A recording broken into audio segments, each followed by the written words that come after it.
Buenas noches, damas y caballeros. Bienvenidos a otro encuentro especial. Antes de comenzar, quiero que me digan quién está conmigo hoy, desde dónde nos escuchan y qué hora es por allá. ¿Están listos? Entonces, vayamos al primer relato.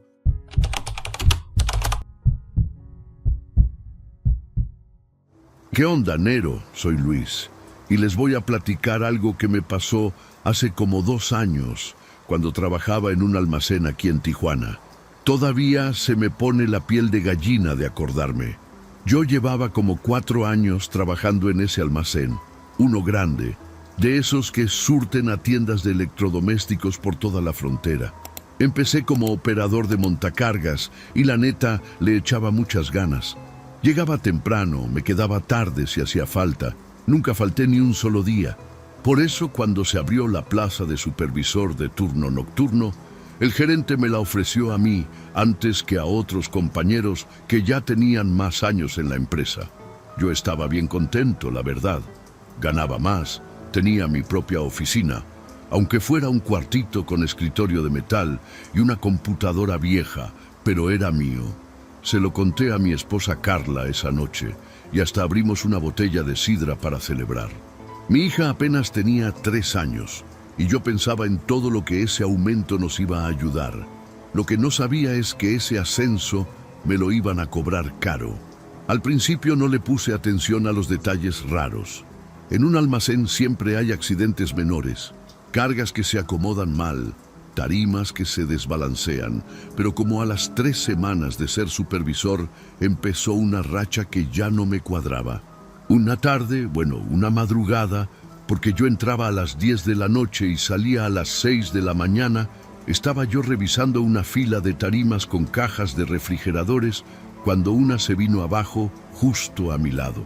No cayó encima de mí de milagro, pero el golpe sonó como trueno y me dejó los oídos zumbando. Revisamos y las cajas estaban mal amarradas, el flejado se había cortado. Le dije al de mantenimiento que checara las máquinas de flejar, pero él me dijo que esa tarima ni siquiera había pasado por su línea esa noche, que alguien la había amarrado a mano. 2 semanas después, un montacargas se encendió solo. Yo estaba caminando por el pasillo central, cerca de las 4 de la mañana, y de repente escuché el motor prenderse detrás de mí. Me hice a un lado por puro instinto, y el montacargas avanzó como 1,5 metros antes de que alguien lo apagara. No había nadie operándolo. Cuando fui a checar las cámaras con el de seguridad, me dijo que esa cámara llevaba una semana sin grabar, porque supuestamente estaba en mantenimiento.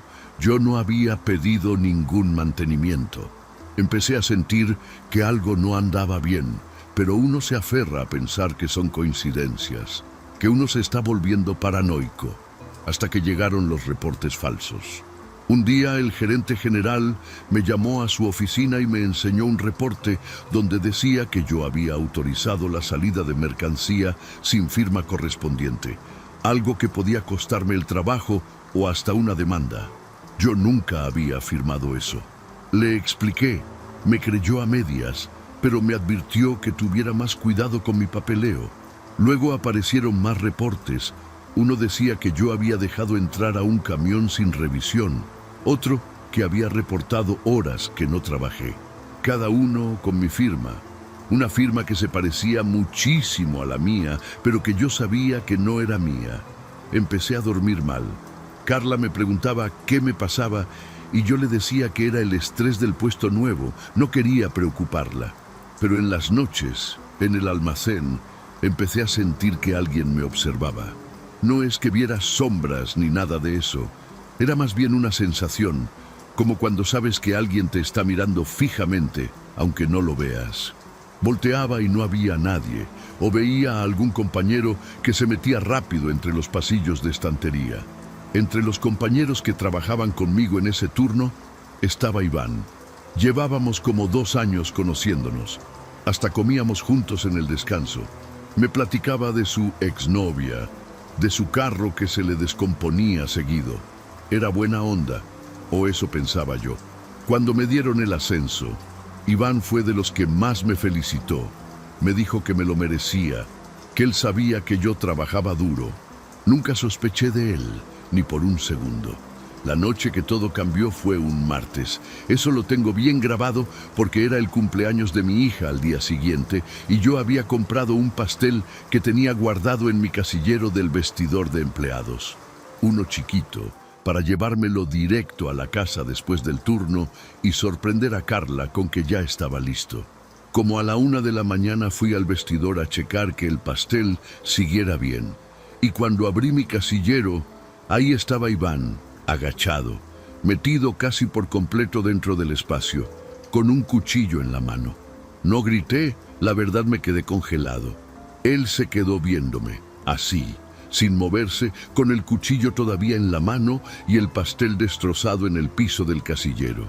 Le pregunté qué estaba haciendo, y él nada más se paró despacio, como si no tuviera prisa, como si fuera lo más normal del mundo que lo encontraras metido en tu casillero a esa hora. Me dijo que quería ver hasta dónde aguantaba yo. Yo no entendía nada. Le pregunté de qué hablaba y ahí fue cuando, aunque la voz se me quebraba, reuní el valor para insistirle en que me explicara. Iván se rió, una risa bien fea, sin ganas, y me dijo que llevaba meses probándome, viendo cuánto aguantaba antes de quebrarme, antes de que me diera cuenta de que alguien estaba haciendo todo a propósito. Me dijo que las tarimas, el montacargas, los reportes, todo era obra de él, que se había metido a mi casillero para revisar mis cosas, solo para sentir que tenía el control sobre mi vida. Le pregunté por qué, con la voz que se me quebraba, y él nomás encogió los hombros y dijo que a él le habían negado el ascenso el año pasado, que él llevaba más tiempo que yo en la empresa, y que verme subir a mí, un muchacho más joven, le había hervido algo por dentro que ya no pudo controlar. Ahí fue cuando salió lo peor. Fui a buscar sus cosas, no sé ni por qué, tal vez la adrenalina, y en su casillero encontré un cuaderno.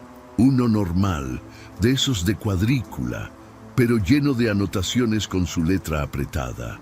Ahí estaba todo, mis horarios de entrada y salida, los horarios de la escuela de mi hija, a qué hora salía Carla de su trabajo, la ruta que yo tomaba para ir a mi casa, hasta el nombre del kinder de mi niña.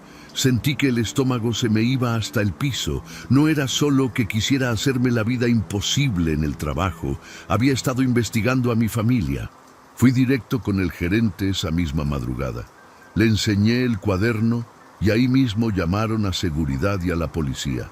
A Iván lo sacaron esposado y a mí me tocó dar mi declaración como 4 horas, contando todo desde el principio. La empresa lo despidió, obviamente, y hasta metieron una denuncia por acoso laboral y por el cuchillo que traía, aunque él alegó que no era para lastimarme, que solo lo llevaba para sentirse poderoso mientras revisaba mis cosas. No sé si le creo. Pensé que ahí se acababa la pesadilla, que con que lo corrieran y quedara su expediente marcado, ya estábamos a salvo. Pero como 5 días después, un jueves en la noche, yo estaba en mi casa con Carla y mi hija ya dormida, viendo la tele en la sala, cuando escuchamos un ruido en la puerta de enfrente. No era como un toquido normal, era como si alguien estuviera forzando la chapa, metiendo algo en la cerradura, tratando de girarla. Se me fue el aire del pecho. Le hice seña a Carla de que se quedara callada y me acerqué despacio a la ventana de la sala, la que da hacia la calle, y con mucho cuidado moví la cortina nomás un poquito. Ahí, en la oscuridad, alcancé a ver una silueta agachada frente a la puerta, con algo en la mano, tratando de meterlo en la chapa. No pude ver bien la cara, pero el cuerpo, la forma en que estaba parado, se me hizo igualito a Iván. Llamé a la policía de volada, con la voz baja pero bien firme, y Carla se metió al cuarto con nuestra hija y puso el seguro por dentro. Yo me quedé viendo por la ventana, con un bat de béisbol que tengo guardado atrás de la puerta, esperando, con el corazón retumbándome en los oídos. La persona seguía forcejeando con la chapa, parecía que no lograba abrirla.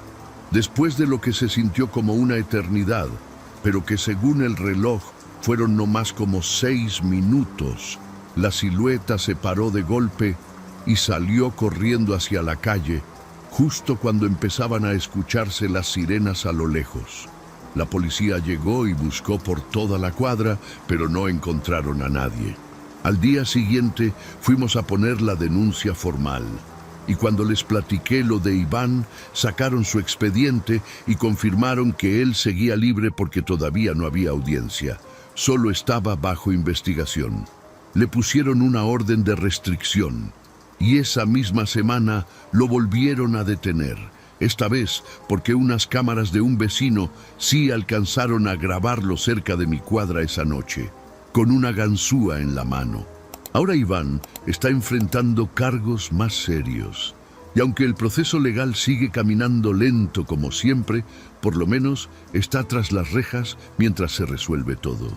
Yo cambié las chapas de la casa, puse cámaras y hasta nos mudamos de colonia unos meses después, más que nada por la tranquilidad de Carla y mía. Seguí trabajando en el almacén, pero ya no es lo mismo. Cada vez que hago mi ronda de las 3 de la mañana, reviso 2 veces los pasillos, y cuando llego a mi casa en la noche, antes de meter la llave, siempre volteo para atrás, nomás para estar seguro de que nadie me sigue.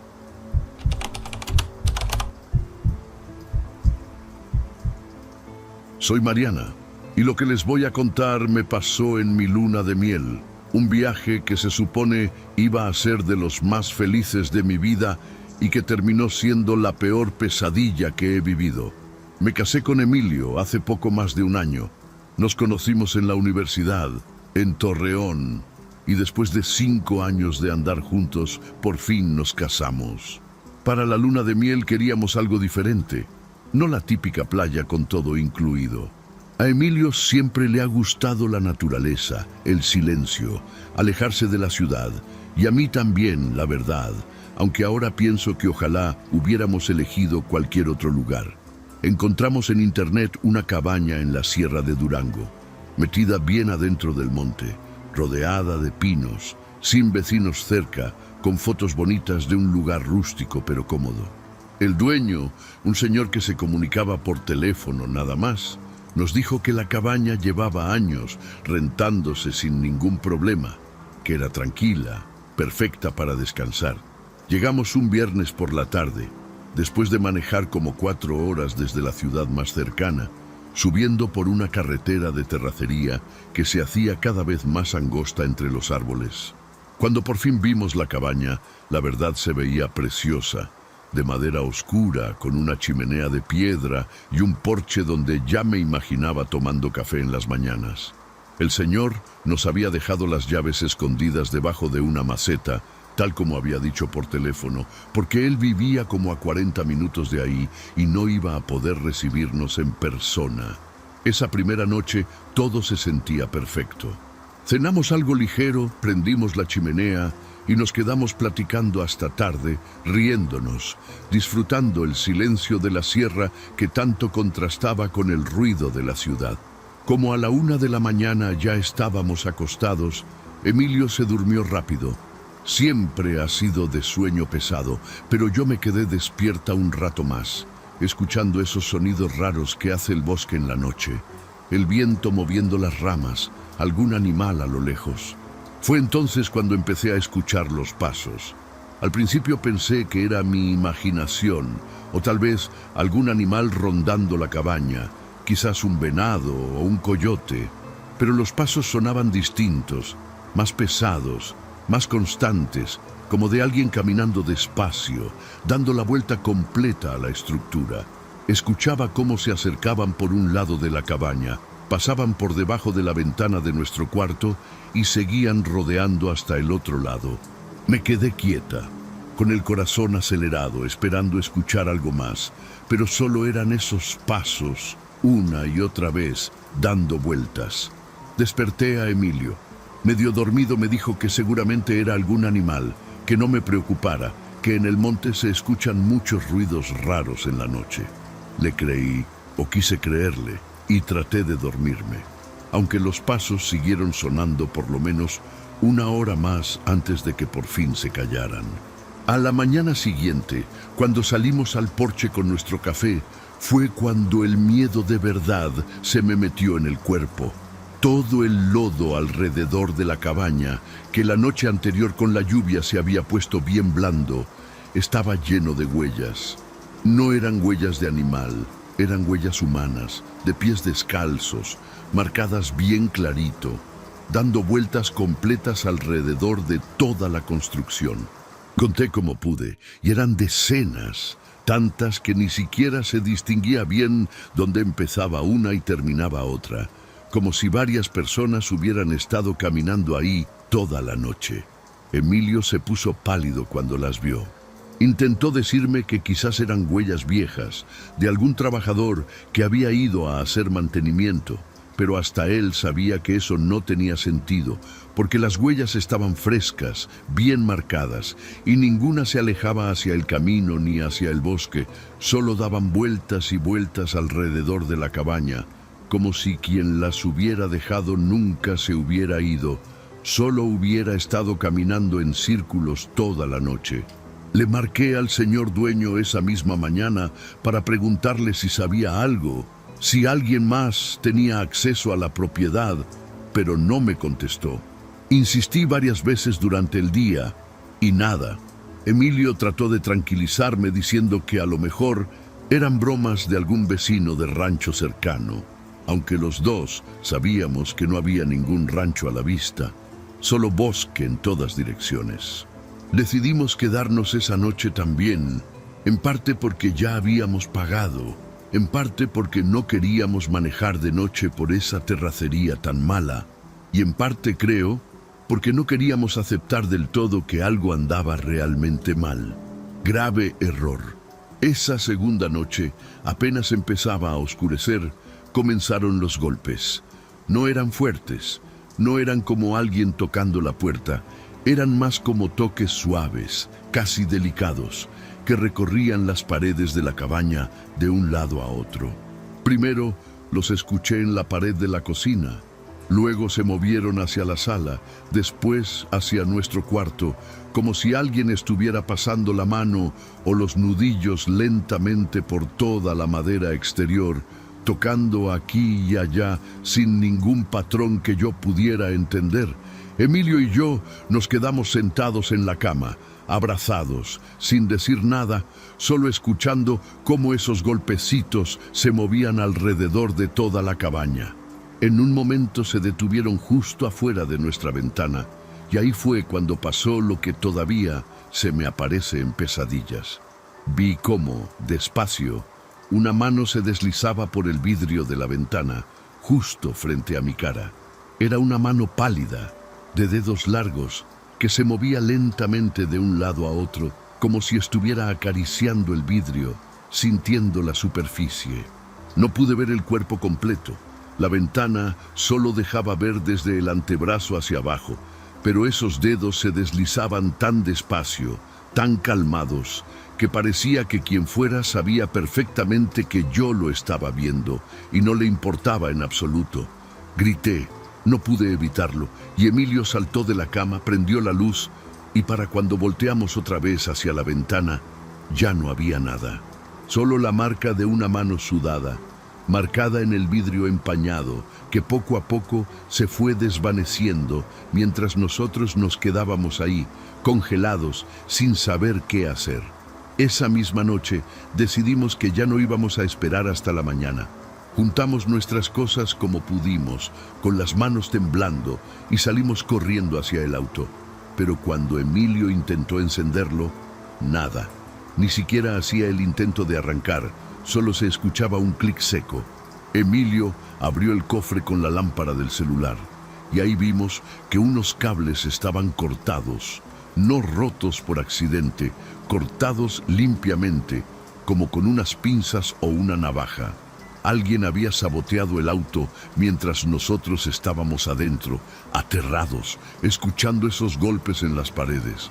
Fue entonces cuando empezó a levantarse la neblina. No fue algo gradual. Se sintió como si de repente todo el aire se hubiera vuelto espeso y blanco, como si el bosque entero se hubiera tragado la poca luz de la luna que había. Y entre esa neblina empezamos a distinguir figuras.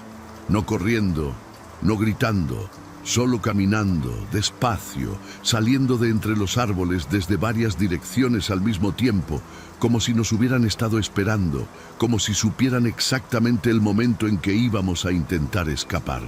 No alcanzamos a contar cuántas eran. La neblina no dejaba ver bien, pero eran varias, tal vez 5, tal vez más, avanzando hacia nosotros desde distintos ángulos, cerrando el círculo poco a poco. Emilio me tomó de la mano y salimos corriendo, no hacia el camino de terracería porque ahí es donde estaban más figuras, sino hacia el lado contrario, metiéndonos directo entre los árboles, sin ninguna idea de hacia dónde nos dirigíamos, solo corriendo con todas nuestras fuerzas, tropezando con raíces, con ramas que nos rasguñaban la cara y los brazos. Fue ahí cuando empecé a escuchar los pasos detrás de nosotros. No eran los pasos lentos y tranquilos de la primera noche, eran pasos rápidos, decididos, de alguien corriendo, ganándonos terreno cada pocos segundos. Volteé una sola vez, apenas un segundo, y alcancé a distinguir entre la neblina una silueta que corría agachada, casi a 4 patas en ciertos tramos, moviéndose entre los árboles con una rapidez que no parecía humana. Empecé a escuchar la respiración, pesada, agitada, cada vez más cerca, tan cerca que en cierto momento sentí que estaba justo detrás de mi nuca, casi rozándome el cabello con el aliento. Grité el nombre de Emilio y los dos apretamos el paso, aunque las piernas ya nos temblaban de puro cansancio y miedo. No sé cuánto tiempo corrimos. Se sintió como una eternidad, tropezando, cayendo, levantándonos otra vez, sin dejar de escuchar esos pasos y esa respiración que nunca se alejaban del todo, siempre ahí, siempre cerca, como si nos estuvieran dejando correr solo para prolongar el momento antes de alcanzarnos. De repente, entre los árboles, vimos una luz. Era la luz de unos faros. Un camión de carga que iba bajando por un camino más ancho, uno que no sabíamos que existía. Corrimos hacia esa luz con las últimas fuerzas que nos quedaban, gritando, agitando los brazos, y el conductor, un señor mayor que transportaba madera, se detuvo al vernos salir así del monte, hechos garras, llorando, sin poder ni hablar bien de lo agitados que estábamos. Nos subió a su camión de inmediato y mientras arrancaba yo volteé hacia atrás, hacia la oscuridad y la neblina de donde habíamos salido. Los pasos ya no se escuchaban, la respiración se había detenido. Solo quedaba el silencio del bosque, como si nunca hubiera pasado nada, como si el monte hubiera decidido soltarnos justo a tiempo. El Señor nos llevó hasta el pueblo más cercano, y de ahí pusimos la denuncia con la policía local. Fueron a revisar la cabaña al día siguiente, con varios oficiales, y cuando llegamos con ellos para mostrarles todo, la cabaña estaba completamente vacía, limpia, sin ningún rastro de las huellas en el lodo, sin marcas en el vidrio, como si nada hubiera pasado ahí nunca. El auto seguía con los cables cortados, eso sí lo pudieron confirmar, pero de las figuras, de los pasos, de todo lo demás, no encontraron ninguna evidencia. El dueño de la cabaña nunca contestó nuestras llamadas, y cuando la policía fue a buscarlo a la dirección que tenía registrada, resultó que esa dirección ni siquiera existía. Nadie supo decirnos quién era realmente esa persona ni a quién pertenecía en verdad esa cabaña. Nunca volvimos a la Sierra de Durango, y hasta la fecha, cuando Emilio y yo escuchamos pasos afuera de nuestra casa en la noche, aunque sepamos que es solo el viento o algún vecino, los dos nos quedamos callados, escuchando, esperando a que se alejen, porque todavía no logramos olvidar esa sensación de sentir una respiración pegada a la nuca en medio de la neblina, sin saber jamás qué era exactamente lo que nos perseguía aquella noche.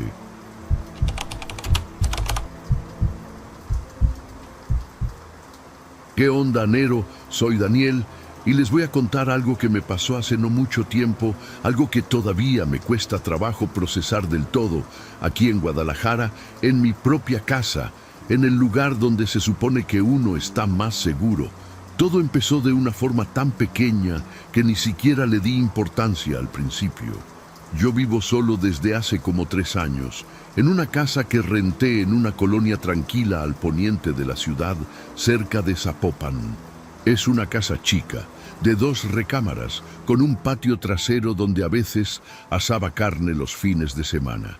Trabajo en una empresa de logística, horarios normales, de 8 a 6, y mi vida era bastante rutinaria, la verdad, sin sobresaltos.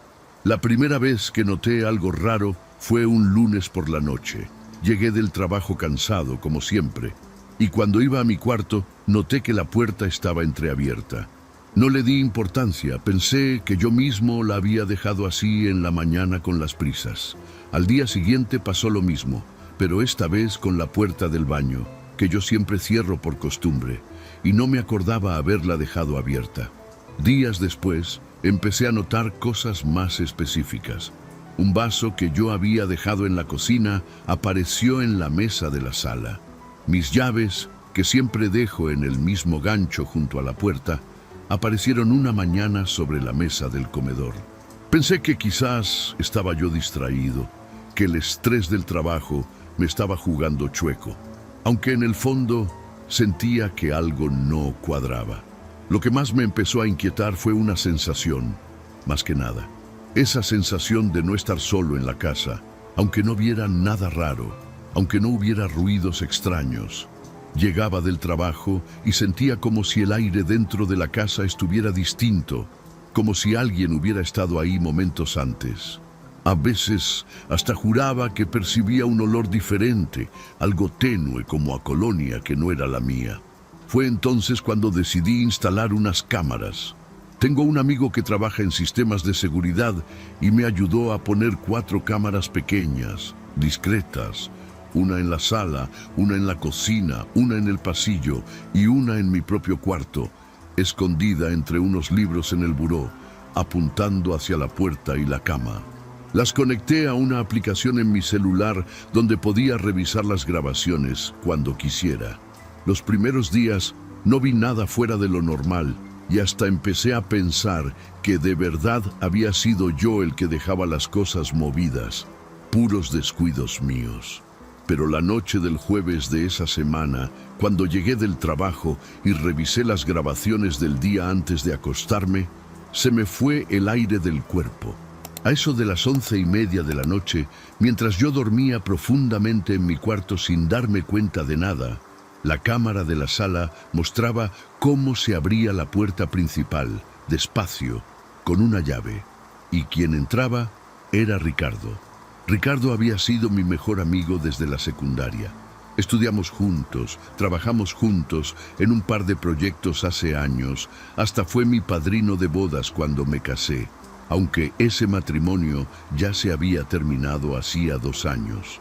Nos habíamos distanciado un poco últimamente, la verdad, más que nada porque él había pasado por unos problemas económicos fuertes y yo sentía que a veces se ponía raro conmigo, medio resentido, aunque nunca le di mucha importancia, pensando que era cosa pasajera, pero ahí estaba en la grabación, entrando a mi casa a esa hora de la noche, con una llave que yo nunca le había dado.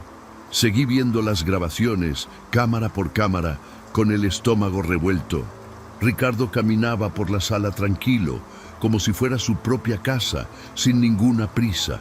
Fue a la cocina, abrió el refrigerador, sacó algo de comida que yo tenía guardada y se sentó en la mesa a comérsela despacio, viendo su celular como si nada. Después, lo que vi en la cámara del pasillo me hizo sentir un escalofrío que todavía recuerdo bien clarito. Caminó directo hacia mi cuarto, abrió la puerta despacio y se quedó parado un momento viéndome dormir. Yo estaba ahí, en la cama, completamente dormido, sin la más mínima idea de que alguien me estaba observando a solo unos metros. Lo que siguió fue todavía peor. Se acostó a un lado de la cama, del lado donde antes dormía mi esposa, y se quedó ahí acostado, viendo el techo, por lo que parecía casi una hora completa. No se movía casi nada, solo estaba ahí, acostado junto a mí, mientras yo dormía sin saberlo.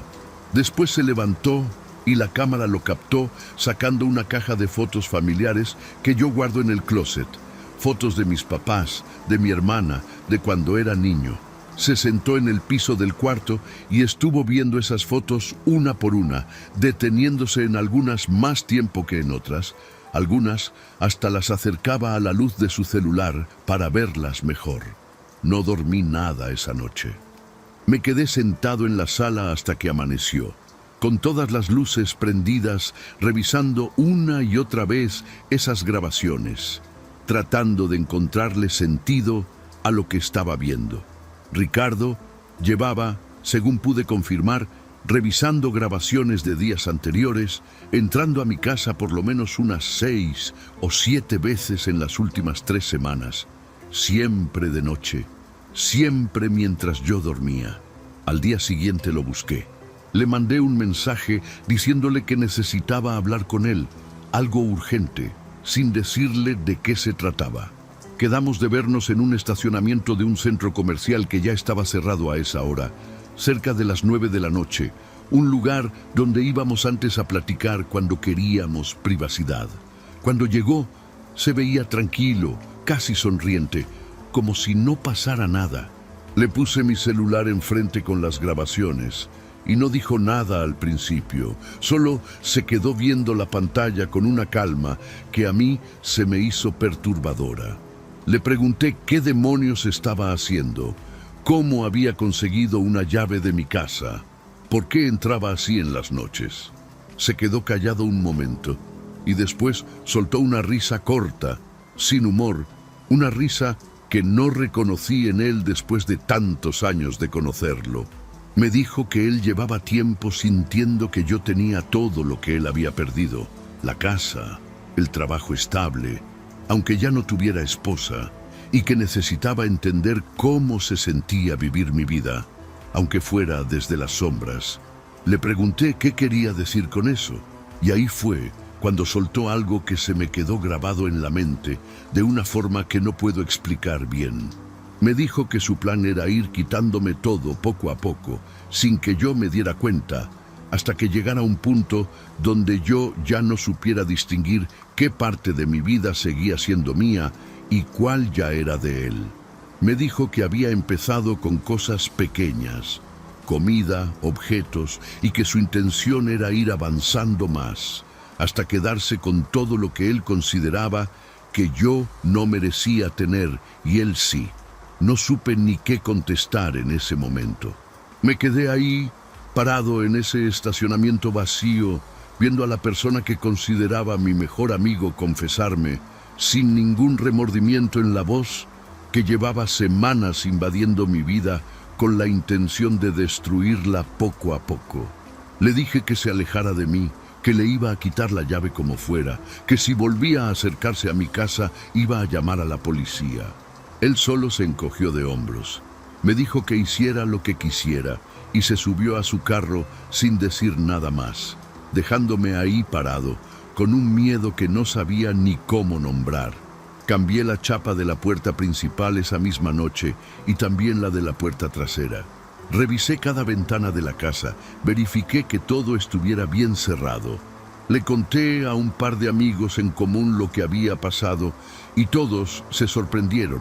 Ninguno sabía nada, aunque uno me comentó que Ricardo llevaba tiempo actuando extraño, más callado, más resentido con la vida en general. Pasaron como 4 días sin ninguna novedad. Empecé a relajarme un poco, pensando que quizás, con la confrontación y el cambio de chapas, ya se había terminado todo, que Ricardo había entendido que ya no podía seguir haciendo lo que hacía.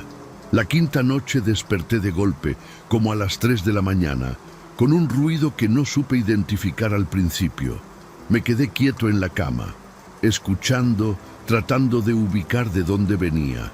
Fue entonces cuando escuché con toda claridad cómo alguien intentaba girar la manija de la puerta de mi cuarto, despacio, con cuidado, como tratando de no hacer ruido. El corazón se me fue hasta la garganta. Mi cuarto no tiene seguro en la puerta.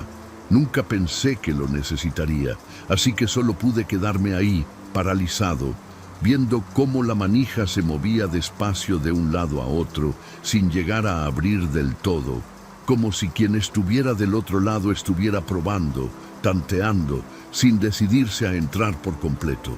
Grité, pregunté quién era, con la voz temblándome más de lo que hubiera querido. La manija se detuvo de golpe. Escuché pasos alejándose rápido por el pasillo y después el sonido de una puerta, no la principal, sino la de la cocina, abriéndose y cerrándose deprisa. Salí de la cama con las piernas temblando, tomé un bat que tengo guardado en el closet y revisé toda la casa con el corazón a mil. No encontré a nadie, pero la puerta de la cocina, la que yo había cambiado de chapa apenas unos días antes, estaba abierta, como si alguien la hubiera forzado o hubiera encontrado la forma de entrar de todas maneras. Llamé a la policía esa misma madrugada y cuando llegaron revisaron toda la casa conmigo, tomaron fotos de la chapa forzada y les conté toda la historia desde el principio, mostrándoles las grabaciones que todavía tenía guardadas en el celular. Se llevaron esa información y fueron a buscar a Ricardo a su domicilio esa misma noche. Lo encontraron y lo detuvieron por allanamiento de morada, aunque como no había pruebas de que él hubiera sido el que intentó entrar esa última noche específicamente, solo lo pudieron procesar por las entradas anteriores, que sí quedaron grabadas con toda claridad. Alcanzó fianza días después, y aunque metí una denuncia adicional pidiendo una orden de restricción, sé que legalmente eso no siempre significa que la persona se mantenga alejada de verdad. Me mudé de esa casa un mes después. No pude seguir viviendo ahí, sabiendo que alguien había dormido en mi cama, había comido mi comida, había visto mis fotos familiares durante horas, mientras yo dormía sin saberlo.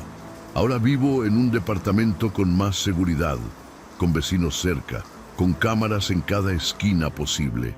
De Ricardo no he vuelto a saber nada directo, aunque un conocido en común me contó hace poco que se había mudado a otro estado. No sé si es cierto, y la verdad prefiero no confirmarlo. Prefiero simplemente no volver a cruzarme con él en la vida. Pero hasta la fecha, cada noche antes de dormir, reviso que la puerta de mi cuarto esté bien cerrada, aunque sepa que estoy solo, aunque sepa que nadie más tiene llave de este nuevo lugar donde vivo. Gracias por llegar hasta aquí. En la pantalla tienes 2 videos más que seguro te van a encantar para seguir con el terror. Nos vemos en la próxima historia.